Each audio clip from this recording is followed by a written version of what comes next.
Tikaenda paka kwa mashopo pa. Ah, mdala Kachongwe. Mwida se. Ndivyo. Kulise. Uri mpenyu. Mbana yakanyanya. Wakachongwe muripo. Ndipo. Amuvu. Ndipo. Muvu shishu Mazai katutengesa Mazai. Mazai. Wati? Mazai. Tutengesa Mazai.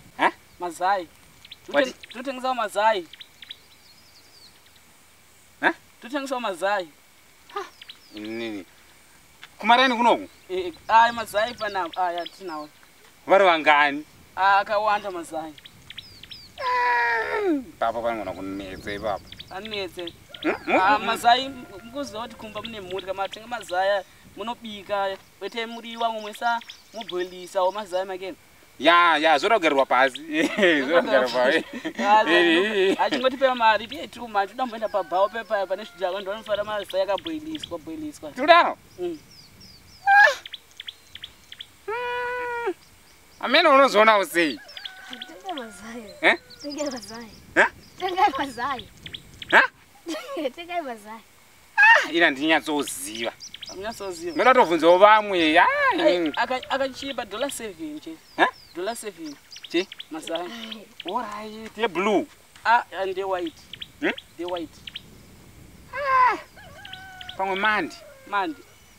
Kazhinji kacho mandi kana anoenda South Africa. Kwezvezvo. Kwezvezvo zvamuna mari yeMazai.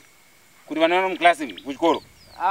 Mazai kwezi tichasvika kuchikoro kotengesa Mazai kwezi.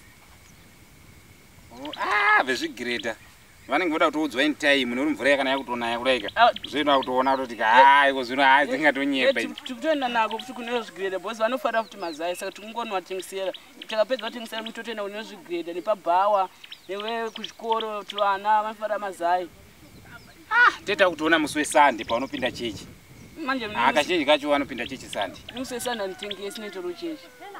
Musi weSunday nditotengesi. Regedzwa tione kuti matishu. Tikaona matishu.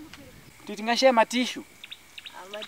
Matishu apo manje apa chanyazoziva manje